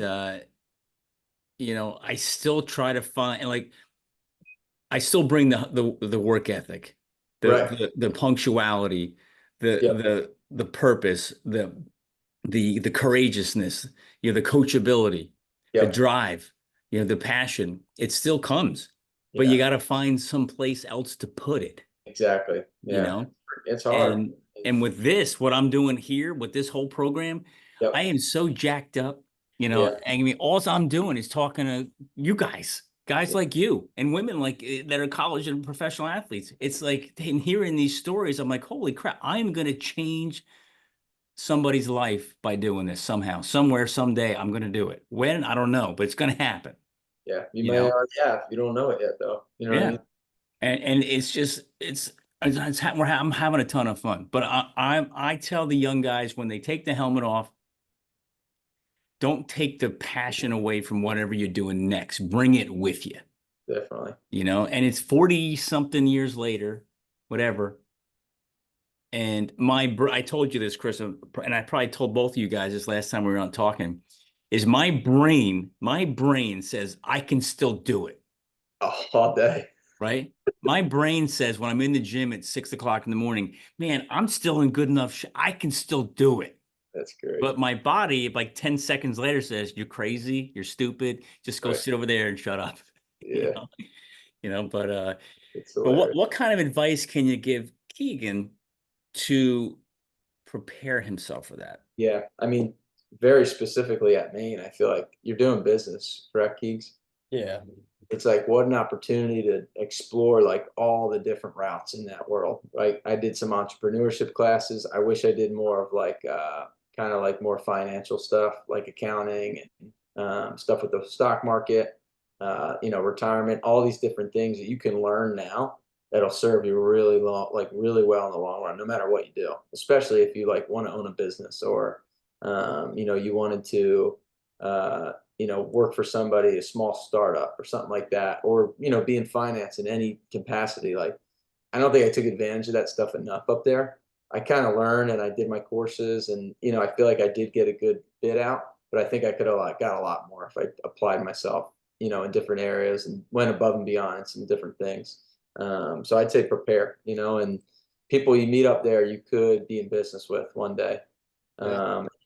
You could potentially work for, but they could work for you, like all sorts of, whether they're coaches, teachers, students you're with, like all these different people I'm seeing in the business world in Maine that I didn't expect to see. I'm like, oh, he's like, oh, I had a class, we had, whatever, financial accounting together in 2018. And this was this teacher. And I was like, what? And like this could be a guy I could work for or that works with me. And so you just never know. It's the same thing we talk about football. Every opportunity, there's the coach. Anybody has a chance to change your life or have an impact. So it's like treat the kids at school all the experiences the same way. But it's hard when you're playing football because you just want to focus on that. But a wise mind would prepare in all aspects. I think too. So that'd That's be a my big one. advice. I like that. Yeah. And you don't find too many young guys that are wise. You find wise guys though. Yeah, right. That's good. So how about, you know, Keegan, I'm going to ask you this question is from Yeah. because your routine right now is crazy. Early in the morning, you're Yeah. going all day, you're going till you're almost asleep walking on your feet, Yeah. right? Yeah. How do you avoid burnout? Have you dealt with burnout? Do you get to a point where, man, I know you said it before, but you didn't do it, but you get to a point, I don't know if I can do this anymore. What keeps you going? Yeah. I mean, there's definitely times where you feel a bit burnt out, but like I said, like every morning I wake up with a motivation and a purpose. Like I get to chase my dream every day. That's what wakes me up every day. I get to chase a dream that I've had since I was a kid. So no matter how tired I get or, how burnt out I feel, I wake up every morning with the chance to chase a dream that I've had since I was 2 years old. Like since I could walk, all I wanted to do was football. So I get that every single day. And I think it's for me, I think even this morning, I think I woke up and I was like just feeling a little tired. It's 5 in the morning. Just maybe didn't get as much sleep as I couldn't sleep last night. Then I wake up and I'm like, oh, just want to go back to bed. And I think I'm like, well, I get to go out there and chase my dream, and half this campus will wake up for 6 more hours, and they're just going to be deciding if they want to go to class today or not. And that's totally okay, but that could just never be me. So for me, it's just like, Different level. yeah, it's just like if I can't imagine my life in any way without chasing something, and I've gotten the chance to have that be football and it continue to be football. But it's also just I love being around just positive people. Just getting a chance to interact with a bunch of people that have the same common goals as I do, the same interests, and we're just I mean, you guys both know. You go through practice every day, meetings every day, you're going through the same stuff every day, and it's not easy. And you get to kind of just sit back and when it's over and just be like, yeah, that wasn't easy, but we did it. Yeah, And the accomplishment. there's nothing better. It just gives me something to look forward to every day. Like I can't like our summer workouts start May 29th. And this year was my first full summer up here. Last year I didn't get up till July. But this year was my first full summer. And it's like normally I would be like I expected to kind of feel like, oh, I wish I was home with my friends. But then it's the first day and you're like, well, these are my best friends. This is all I want to do. Like it's 4:45 in the morning. I'm waking up and I'm going to work out. And it's like, well, there's nothing I would rather be doing. All my friends are at home, but all they're doing, like they're just working and hanging out. And that's great. And they're having a great time, but I'm having a better time. Yeah, There's, you're there's, going no- for there's something. nothing else You got a dream. So Yeah. that's what feeling burnt out. Like I have like my Mondays and Tuesdays, I've started doing some mentoring for other student athletes, the younger student athletes. I get to do that. But that means like I got 3 classes on Monday, Wednesday, Friday. So like my Mondays and Wednesdays are, you know, football through, 11 o'clock from 5:15 to 11 o'clock. And then I have class at 11. So I'll go get to class at 11, take my lunch break at 12, class at 1 to 2, class from 2 to 3:15.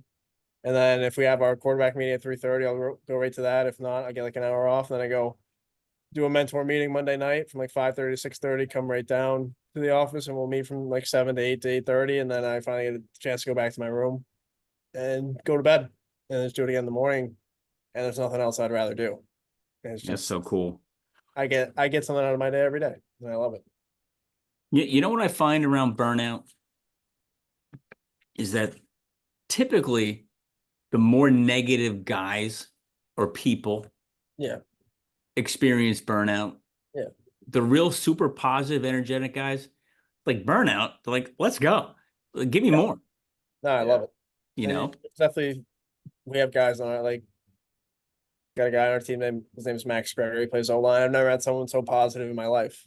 He doesn't play. He's not playing like in the games. But there's no one who's more excited to be on the field. Maybe me and then him or him then me.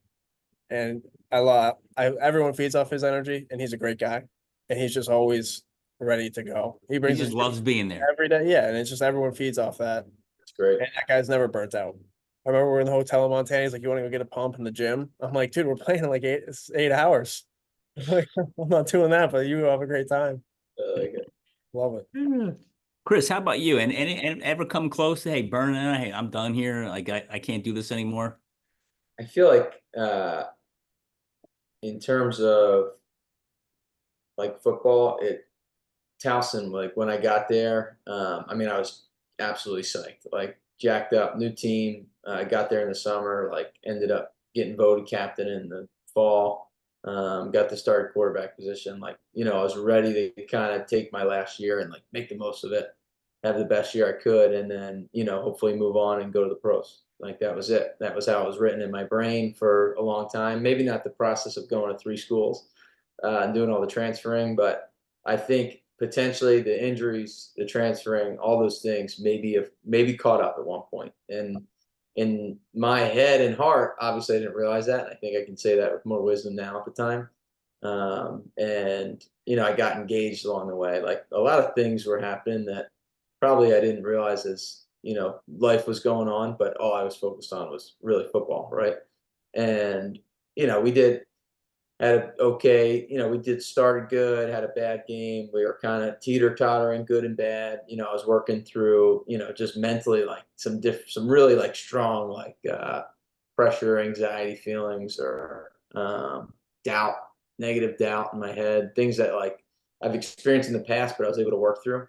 And this time it was kind of carrying, like it wasn't going away. And I talked to some different people. I used some resources to try to help me out essentially and get through it. But by the end of the year, it was just I couldn't wait to get out, and I hated that that was the case, unfortunately. But I couldn't wait for it to be done.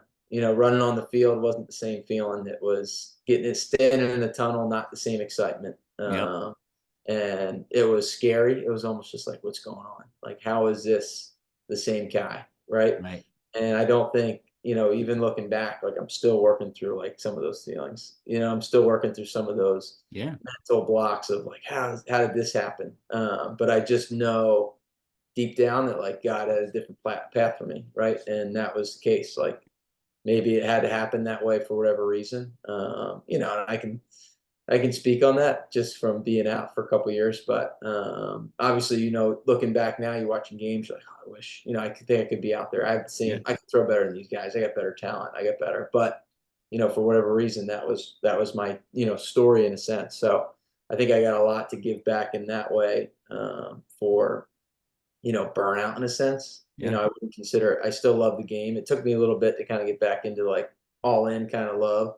But I started coaching right away, and that aspect like helped me a ton from terms of burnout, like get back into it. Yeah. I was able to meet kids like Keegs that I'm like, hey, you got an opportunity to go a whole experience and go to college and play the game and hopefully get an opportunity, at any level. Like, let's go. I want to give you all I got because that's what I would be useful for now. So kind of long winded, but definitely No, some that's, case like it happens. You know what I mean? what do you think of it? What is burnout? You know what I mean? I Right. I think I think burnout, and Chris, you just said it. Like you don't feel it in here anymore. Right. Like you said, you just weren't feeling the same way, Yeah. right? And that's when you know what, it's time for me to go on to do something else. Because talking to Mike DeVito Hmm. when he was on, it's really cool. You guys got to listen to that one. Totally. And he talked about playing against Tom Brady. And he talked about Brady would say, "Hey, look, if you think you want to beat me, you better give your life to beating me." He goes, "Because I give my life to this game, and if you're Right. gonna beat me, you better give your life too." And I think Keegan, I think Mike has probably talked to the team about that a couple Heard times. that one. Yep. Yep. And when I heard that, I was like, man, like it's intense. But sometimes that your body and your mind says, I can't give that anymore. Mm. And that's I think that's where it's really, it shouldn't be called burnout. It should just be called, I think it should be called like a transition time. Yeah. You're transitioning into a different phase of your life, but you find that same passion in something else to get you going again. Does Right. that make sense? Yeah, I think that's a good way to put it. I mean, I feel like, but to your point, like starting off like that negative thing, like those negative thoughts, Yeah. whether they're warranted or you're that negative person, or you're Yeah. just kind of being infected by them in a sense, like it's true. You know what I Yeah. mean? Like that can lead to it. So, but I think along the way, like you said, like it is a transition period too. And then finding that next niche or Yeah. whatever it is to really dive into, like Right. that same guy's in there, that same passion's in there. So Right. kind of goes back to our identity thing too. Like Yeah. you're able to put that into something else, but Right. really cool. Like I know we've talked about it, but what an opportunity to like share, something that, I tell people like, all the time, but it's cool to talk with people like Keegs and you that have been in the same shoes as Yeah. us, right? We're all been in the same place. Yeah. We get to share, your experience and, And that's what it's all about, Chris, is Right. sharing. Yeah, right. You know what I mean? And, Definitely. and I know Keegan, he doesn't know me as well as you do. And he's probably sitting there saying, man, what's this old guy talking about? Like, what's he crazy? but it never ends. No matter how old you get, that feeling of being on that field, in the locker room, on the bus rides, on the plane, it's in your head forever and it never goes away. And what I want, my advice to Keegan right now is, no matter how hard it gets, enjoy the suck, enjoy the pain, enjoy every moment, because one day you're going to wish you had that summer camp back, those meetings, you're going to even want the losses back. I'm like, I'll play again. I don't care if we lose every game. I just want to go play again. Right. But I know that I'll play what? I'll bring it. I'll bring the best to the game. If we lose, we lose. I won't be happy about it, but I'd rather play 22 games and lose than not play at all. Yeah. You know what I mean? So enjoy that. Couple more questions. I know it's getting late here, which is good. I'm having a lot of fun here. How about support and help? Where do you guys go when we're down in the dumper, right? Like, who do you go to? Who do you turn to? What advice can you give each other or other younger players or current players out there when things get tough and you need that arm around you, you need that opinion, you need that help? What do you do? Yeah, I think for me, like I said before, I always kind of try to look for the good in every situation. So that's kind of how I start. I try to see if I can find anything that I can pull from whatever situation I'm in and be like, well, it's not that bad. But there's always times where like you need people in your corner. So for me, like my dad, always try to reach out to my dad. It's kind of hard to be soft with your dad sometimes, which I'm sure you've both experienced. But so I'll go to him, but my mom is always there because I don't know, she thinks I'm like the greatest person ever because I'm her son. So she'll always listen and she'll always tell me what I want to hear. And she's always there for me. So for her, either of my parents, but my teammates, I lean on my teammates a lot, especially like I said, I get to play with my own family member. I'll go to Nick or a couple of my best friends that are on my team and just kind of talk to them because we're all going through the same things. So it's easy when you can talk to someone who's kind of experiencing the same things as you are. And it's important for me, it's like what I try to do for people that come to me when they need help is just someone that'll just listen and not try to be like, oh, well, I've experienced something a little bit worse than that. It's people don't really need that. And me, I'm the same way where it's like I go to someone who I know will just listen to what I have to say and not try to compare any of their experiences to mine, but just listen and keep an open mind, and someone that I know is not going to judge me for whatever I have to say to them or what I'm going through. So it's just important for me when I'm in a kind of a tough spot to just go to someone who I know is willing to listen and who isn't going to judge me for anything that I'm saying to them, and they're not going to be like, "Oh, you're being soft" or any of those things. It's Where cool to hear like your teammates, that's probably yeah, a little different than it used to be. Like even for me, I yeah, feel like I wouldn't go to a teammate and tell them I'm feeling like, not confident or something, I'd be like, yeah, no, I mean, can't do that. You know what I mean? When yeah, really it would probably be like he could probably speak some life into you and then you guys would be on the same page and then you're moving together. You know what I mean? yeah, that's not something that I was used to doing, but now like I have great teammates who are willing to listen and that'll listen and then they'll get you going. Like they'll get me going and they'll tell me like Totally. Yeah, it's great. I like just that a lot. turn the page. So that's Well, Keegan, big help. you said it so perfectly, is don't worry about being judged. Yeah. And so many young people, I'll go back, a gazillion years ago when I was down in the crapper and things weren't going right mentally and whatever. You didn't tell anybody because you were weak. You didn't Right. tell anybody because, well, if the coaches find out that you're having a problem, you might be too weak to play. Oh, he might be thinking about that crap out and put him over there. Yeah. And you worried about that. And then you worried about, well, if somebody you were competing against knew, well, how would they use it against you? Right. And that's how it was years ago. Today, it's almost like it's okay. It's like ask for it. It's like, don't worry. And what you just said, don't worry about being judged. No. That's big. Yeah, but I think it is there's times where you have to figure it out on your own. Or there's times like there's people can't help you with every situation. So No. I think for myself sometimes I'm like, well, I need to learn how I gotta be able to get through this by myself. Like I don't need to lean on everybody for every little thing that you go through. So I think just that self-talk is important too, where it's just like life's not easy. There's gonna be hiccups all along the road. So there's points where you just have to be like, yeah, this sucks, but I'll be all right. Like life's gonna keep going. You figure it out. Yeah, I think that's a good line, Keeks. That's a Yeah. good point. Like, Yeah. like you can still be tough and like tough as nails and like can't be able to handle stuff, but you don't always have to be that way. Like, Yeah. and I literally remember my freshman year, a coach asked me like, "Hey, do you want to see like this was after I played those 2 games. Yeah, do you want to see like a sports psychologist or something?" And I was like, "No chance, dude. Like, I don't need that. You know what I mean? Like, I'm good. Like, I'm great. I'm ready to go." Now, Chris, what were you saying to yourself when you were telling him that? I was like, "That'd probably be great. I wish I could talk to somebody. This would be awesome. I could tell them all my problems. I could tell them I threw 3 interceptions. This would probably help me a lot." But meanwhile, all I'm thinking is this guy's going to be like, "This kid can't handle it. He's Yeah. soft. He's not going to be able to take it on. I got to get somebody else. Can't It count goes on back to the pressure, right? Like right now, we're like Yeah. before, we're like pressures are privilege, throw me in there. But if they Totally. think you can't handle it, they're like, oh my God.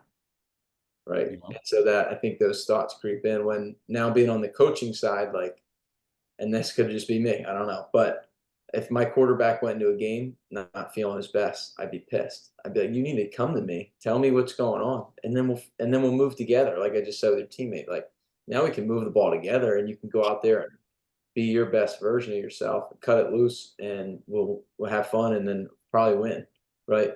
But if you're holding things in from like holding back and trying to avoid because you think I'm going to think something, like got it all wrong. Which, again, like going through those experiences, I'm able to, like you said, speak on that really well, and gives me the credibility to say, no, this is the way it should be, right? So that's good stuff. That's great. Well, 2 more questions. And I'm going to, Chris, this one's going to go to you because Keegan, you're still throwing it. You're still there. You still got that long hair too, He's still got the long hair. Hope you keep it for a long time. Yeah, not going Get anywhere. rid of it. Chris, what advice can you give to the athletes with regards to post-career? I know we kind of touched on it before, but Yeah. in a positive light, post-career, career's over. What advice can you give to them to take it to the next level after the game is over? Yeah. I think there's so many ways you can go in this life and opportunities and businesses and careers, and there's so many things you can do. But I think you got to like almost deduct, like figure out what you don't want to do. Like, hey, listen, I'm not going to do anything with computers and sciences and, animals. Like, that's just not my thing. I like football. I like finances. I like, investing and businesses and entrepreneurship. Those are the things that when I think about them, I get excited. I'm like, what can I do? Like, how can I build a business? How can I, build my coaching business? How can I do these things? How can I, invest better and get returns and things like that? Those are the things that I'm finding some passion for.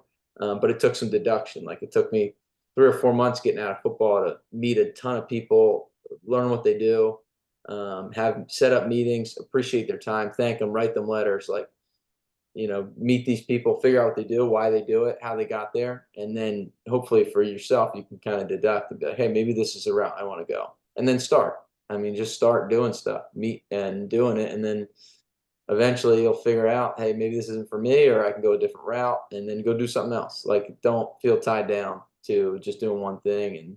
And, but I think you definitely got to network and meet people and learn why they do what they do, what gives them that drive, what gives them purpose. Because sports is sports. It's pretty obvious, like why you want to win and you want to be great, you want to be the best. But life's a little different, and money is involved, and your family, and all these things are coming at you different ways. So it's a different pressure. It's a lot different pressure, but it's probably more, or in real life aspect, it's a lot more than just a game. So just wait till next month, young man. Oh, I'm juiced. Don't get me wrong. It's a different type of pressure to provide. I'm excited. That's Can't good. change that. So, but Chris, what you just said was so cool, and I don't think I've ever heard it before. Is deduct, right? Deduct from the things that you just don't want to do, that don't make you feel good, that you don't get excited about. And Yeah. don't fall for that trap because somebody else is doing it. Well, they're doing it, I'll do it. That is so true and important.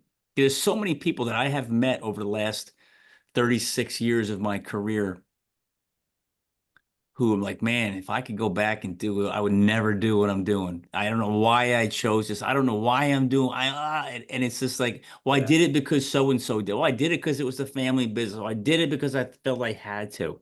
Yeah. That is so cool. Yeah. It's interesting. I've definitely heard it along the way somewhere, but I think it makes your mind, you think clearer too, is really the reason for it. Like taking out what you don't want. Now your mind's saying, okay, now I can really focus on these few things Yeah. and we can move forward. It gives you a chance to just say, okay, now I can move forward and I don't have to, there's no more, you take the pressure off essentially. Yeah. So it's good stuff. Cool. Awesome. So Keegan, what are you excited about? The next couple of years of your life? Tell me what you're excited about. Just the opportunities that are coming my way. I mean, I think I can't wait. I haven't been hit in almost 2 years, so I can't wait to get rocked again. Just gonna I, come blindside you one day, throw some I pads on. I might need that. I can't wait to get out there whenever the time is. The first time Yeah, I stepping can't. back. I have to interrupt for 1 second. Go. I can't imagine being a college football player and say, "Man, I haven't been hit in 2 years." Yeah, I know. You know, That's the life of the but quarterback. that's the quarterback's life. You put that. What do you wear? The red shirt? Red jersey. You don't get hit. Oh my God, Yeah, that's like, so I can't wait for that feeling again, which might be crazy to say, but oh, it's awesome. like I was talking to one of my now former teammates. He's actually the plays quarterback at Merrimack, so we're going to play them on Saturday. But he just started his first game last weekend. He's like, I hadn't been hit in almost 2 years, so he's like, I still feel a little dinged up. And I'm like, yeah, I can't wait for that feeling again. So that's something I look forward to, just going out there and experiencing like the feeling of playing in a live football game again. There's nothing like it. So I can't wait whenever that time is. Can't wait for that. I can't wait for I'm excited to meet new people. There's always new people coming in to the program, and I can't wait. To be. And you never know, might meet someone who will be involved in my life for the rest of my life. So I can't wait for that. There's the new people that are going to be coming in, and Talking about your wife, man. oh, I hope so. Do you Right? have a girlfriend yet or no? No, not anymore. All right. Well, More we won't go down that road. go down that road. This is an advertisement for sure. Yeah. We'll No, cut but that one up. I think I'm just. Sponsored. It's exciting to think about. For me, just the opportunities that are going to be coming along the way, and just knowing that I'll have a chance to do things that there's no one else from where I'm from Kennebunk has gotten the chance to play Division I football. So getting these experiences that I'm just so lucky to have that I'm not going to take for granted. And I just get to, like, even when we went and played down at Montana State, like that was the biggest crowd I played in front of. So just kind of like getting to do things that I dreamed about, and again, just kind of be present in the moment and just doing all these things. When we go and play at Oklahoma, I always dreamed about playing football in the SEC. That's going to be sick. Yeah, now I get to go do it, which is just something that like I get to look forward to each and every day. It's just new opportunities.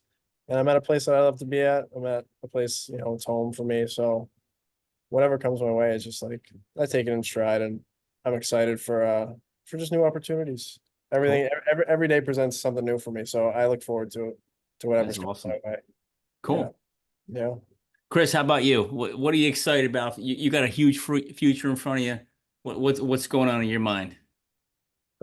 I don't know, Jeff. I don't know. There's a stroller next to me, so that's going on in my mind. Just obviously supporting my wife the best I can, and taking care of her. I always say, she's obviously the queen, so you got to just do everything I can for her, make sure she's taken care of, feels good, and ready for the fun that's about to come. And then I feel like from football and business standpoint, it's just take in maybe the coaching business and expanding it and trying to really dive into that. Could be with my wife and the business we're doing and building that up. These things are kind of just constantly on my mind. So I'm just excited to take those steps and see where they go and do it as kind of a family and a team. That's the thing that kind of pumps me up, is that the life we're kind of creating is that way, and it's really cool. So obviously with a little boy in the mix, it's going to be even more fun. But right. But I feel like that's it all wrapped up in one. Did you buy the football jersey yet? I got the onesie, I got the football, the helmet, I got the beanie. We went up to Maine this weekend. We got it. The Black Bear store got a good chunk of got the Your end money. going from the Fergusons. That's awesome. That's awesome. Well, listen, guys, we've been talking for almost 2 hours, Nice. which is this is the longest show I've had. And I could talk to you for another 2 hours. Yes. But is there anything I haven't asked you guys yet, or with anything we haven't talked about, you think we should, talk about before we end the show? I mean, just Jeff, we gotta get some just wise advice from your seat now for the young whippersnappers. Anything, whatever comes to your mind. It could be. So you're asking me? Business, or it could be, with your businesses, or your wife, your kids. I don't know. Anything for either of us. I need that, and I also need your craziest fall camp story. Just something that you still. Oh, yeah, you're gonna get them. Now we're gonna be on for 2 more hours. You know what? Our fall camps. Let's start there. Yeah, that's a good one. Keegan, there was no crazy stories. There was no fun. There was no. It was. That's Here's. crazy. I think I told you. Was 21 straight days, triple sessions, full pads, full scrimmage on Fridays. There was no time for fun. There was nowhere to go. All you wanted to do was go to bed. Yeah. You wanted to eat and go to bed. And they tried to have the movie night. And keep in mind, remember also, there was no technology back then. So, let's get together and watch a movie. Like everyone wanted to go to bed. We were in bed by 8 o'clock, 9 o'clock. Yeah. And they took everybody's car keys. Anybody who had a car, they literally took them. I don't know if they still do that now. Yeah, we do that. And so there was no, hey, let's get in a car and go to Governor's. Let's get in a car and go to Pat's Pizza. There was no get in the car and go anywhere. And it just, I wish I could say there was just one experience of where it was so much fun. But you know what was great about it? Is we all went through the pain together. Yep. And what was the greatest moment was when you got to game week. Absolutely. That was like, holy crap. Like, we don't have to do that anymore. Yeah. And game week was like vacation. But keep in mind, our game week, Monday, Tuesday, Wednesday, Thursday, full pads. Right. Uppers on Friday. If we were traveling, that we traveled on Friday, game Saturday. But uppers on Friday. You still had helmets and shoulder pads on Friday. And live practices during the week, during the season. That's crazy. It was nuts. Yeah, it was nuts. But to the other question, Chris, is what advice can I give you guys? Is do everything you need to do and everything you want to do so you have no regrets. Because you've heard, hey, discipline, you think it's tough? You think it's hard to deal with discipline? The feeling of regret when you can't go back and do it again or redo it is so painful. And discipline is temporary. Regret is forever. Yeah. Totally. You know what I mean? So you guys are young, man, and you're going to have regret. Everybody does. Don't think like you go through life and everything's perfect. Yeah. But when it's uncomfortable, do it. Yeah, go for it. Right. Just do it anyway. Because here's what I'm going to tell you. Nobody ever died from doing anything uncomfortable. Right. Just go do it. Yeah. So when you got to go sing in front of the team, oh my God, I don't want to do that. You just go do it. Yeah. But everybody's doing it. You're not going to die from it. But here's one thing I'll leave it with you too. It's just don't be stupid. That's what my dad always told me. So I'm already there. Oh, Yeah. Don't be stupid. But don't be stupid. And when it's stupid. When it's stupid. Yeah. Don't do it.